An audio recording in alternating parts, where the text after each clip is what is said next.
On October 5th, the Organization of Petroleum Exporting Countries and its allies, which included Russia, agreed to reduce oil output by 2 million barrels per day. There are enough barrels to meet 2% of the world's oil demand.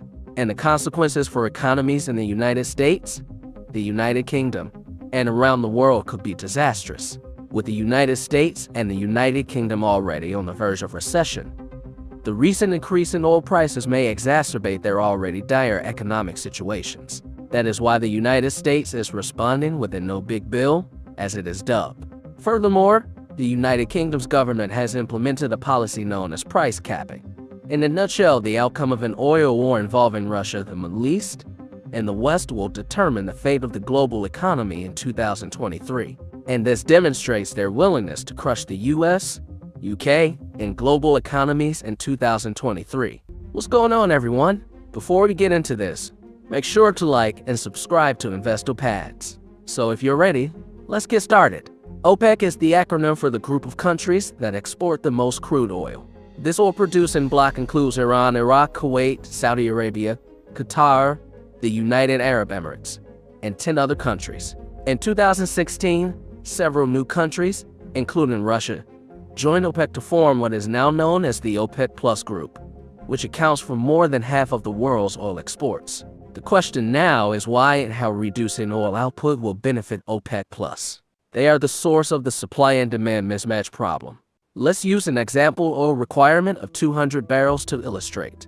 If there are 4 oil-producing countries, the price per barrel will be $30, and each country will pump out 50 barrels. So, $1,500 was being made in profit by each nation. So what would happen if one of these nations consciously reduced the supply from $50 to $10? Still 200 barrels are needed, but only 60 are available. Now, the other 3 nations could make up for the shortfall in oil production, but they have decided not to. The reason is that they can make $60 a barrel off of oil sales currently. So they'll still sell 50 barrels, but now they'll make $3,000 instead. And that's more money in your pocket even if you're distributing the same amount of oil. Now, if all nations cut production by just 10 barrels, they could raise the price to $70 per barrel once more. In the end, even if they produce less oil, they might still make $2,800 apiece. Because of this, changes in OPEC's oil output have far-reaching consequences. This is how normal folks like you and me are affected by the price of oil and the quantity produced. This is why OPEC Plus has reduced output by 2% at this time. This is just another way the OPEC Plus group exploits the world economy to extend its control over oil supplies. The United States faces difficulties in this area for 3 different causes. For starters, the situation in Europe is deteriorating and will continue to do so over the coming months. So if energy prices rise, the government will have to increase its borrowing, leading to the issuance of additional bonds on the market. And since bonds would be in lower demand, this would cause bond interest rates to rise. This causes investors to become pessimistic, which lowers the value of the currency and raises energy prices. However, this time is not just because of Russia or currency devaluation. It's also because OPEC Plus has cut oil production, driving up prices. Second, with US inflation reaching 8.3%, the United States is already experiencing a cost of living issue. Furthermore, this is the greatest inflation rate recorded in the last 4 decades.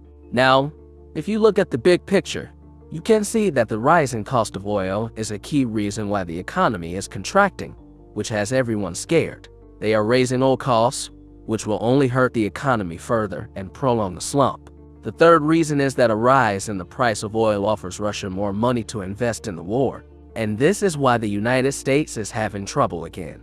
Russia made more money after the war because of these pricing increases. In fact, the average annual revenue of Russia from European oil and gas from March to July is close to $50 billion. However, by 2022, this sum has quadrupled to almost $90 billion. This is why the US is moving forward with the NOPEC bill. The United States could effectively punish OPEC for using energy as a weapon if this bill is passed. So the question becomes, what is the utility of this bill, and what leverage does the United States have? Now we know that this isn't the first time the US has proposed this law. In fact, it's far from the first time. And each time they brought this measure to the table, the Saudis threatened to veto it unless they gave in to their demands. Here's where it becomes clear how much influence Saudi Arabia actually has on the United States and the rest of the globe. The Kingdom of Saudi Arabia is the largest buyer of American arms. This means that although Saudi Arabia can afford to boycott the United States and instead purchase weapons from Russia, the United States cannot. It's a vicious cycle. And if the Saudis stop buying U.S. weapons, the arms manufacturers stop sponsoring the political parties, then the parties lose their influence. Second, why is the U.S. dollar the world's most trusted currency? After a meeting in 1945, FDR and the Saudi king agreed to a treaty. The Saudis promised to only accept dollars as payment for oil, and in return, the United States committed to supplying weapons to and providing security for the Saudis. This is why nations store their foreign currency reserves in U.S. banks, which are eventually invested in U.S. treasuries. Now the total value of these bonds is $7 trillion, and the Saudis and other open nations are buying oil and dollars, which implies that the United States will incur a debt of $7 trillion. The lesson here is that if the Saudis begin selling oil and rubble, it will lead to the sale of trillions of dollars worth of bonds in the United States. Furthermore, the sum will be invested in Russian financial institutions, and this would result in a dramatic change of affairs. Because of this, the Saudis use blackmail every time we bring this bill to the table. And now, it seems we have some subtle clues that hint in a new direction. This time, it's not just the United States but all of Europe that wants to see oil prices fall. Furthermore, most of Saudi Arabia's imported weapons originate from the United States and Europe. Therefore, the United States and the United Kingdom are now in a position to threaten to halt arms sales to Saudi Arabia. The current state of affairs in the Middle East might spell trouble for the Saudis. And to add insult to injury, Saudi Arabia's army only numbers 27,000 strong. This means that the Saudis will be exposed if the United States pulls out its own soldiers and cuts off its arms supply. The United States isn't the only country with an oil pricing plan. The European Union has one too, and they are calling it the price cap strategy. And this method will now be employed for Russian oil, and in poor circumstances, it might even expand to the Middle East. Now, as long as oil is sold to Europe, all the European nations may actually establish a cartel. In addition, they may agree collectively to buy oil just at $60 per barrel and not a cent extra.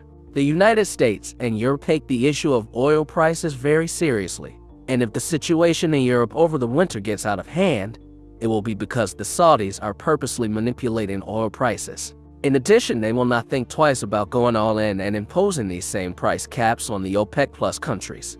This is the story of the oil wars that have been going on between Russia, the Middle East, and Western nations. So what are your thoughts on the oil coulda shoe? And how do you believe the US, UK, and other global economies can mitigate the risks associated with it? Please share your thoughts in the comments section below. That concludes this video. Thank you for sticking with me until the end.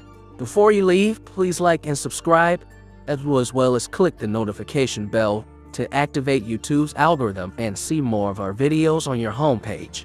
Thank you for watching, and I hope to see you again soon for more interesting videos like this.